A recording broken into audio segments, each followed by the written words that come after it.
Well, new tonight and just on the one and only, emergency flashing lights on a police car, well, usually a signal of some sort of urgency to get out of the way or to pull over, but we wanted to know where the emergency was in this video. Tonight, several police officers are under investigation after cameras catch them heading not to a police call, but to breakfast. Local 10 News investigative reporter Jeff Weinsteer has the video and reaction. 5 police cars from 3 different agencies spotted southbound on I-95 approaching the Rickenbacker. Their emergency lights are on. Is there a pursuit? Were they headed to a child hurt? A fatal shooting? What crime is in progress?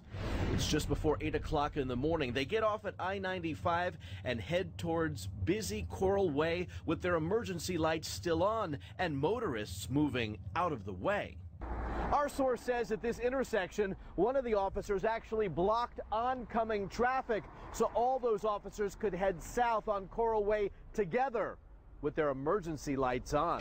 But there was no urgent call. There was no emergency. The 2 Miccosukee police officers, 2 Miami-Dade officers, and 1 City of Miami police officer ended up here at Carlo Bakery, where, caught on camera, they all had breakfast. It was poor judgment on their part. They understand, and their supervisors will be taking care of that.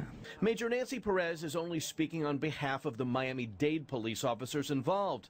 The City of Miami says Internal Affairs is looking into the incident and won't comment any further. The Miccosukee Police Department had no comment. There are strict rules about using these overhead emergency lights. Going to breakfast isn't one of them.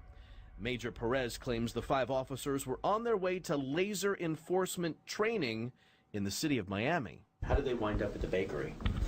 Well, the location where they were going to conduct the training, the radar training, was in the middle of the heart of the city of Miami.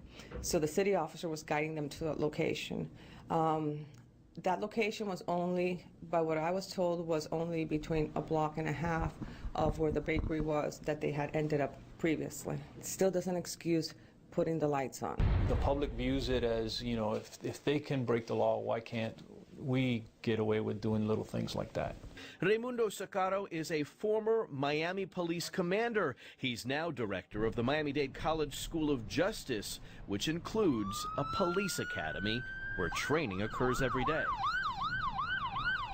You don't use your lights, you don't use your position to gain some type of advantage. They weren't speeding, they weren't passing cars, they weren't using the emergency lane, they didn't have their sirens on, they just had the overhead lights on, which should only be, utilized for emergency purposes. But the emergency in this case will likely lead to disciplinary action. Jeff Weinsteer, Local 10 News. The Miami-Dade Police Department says disciplinary action will be based on each individual officer's record.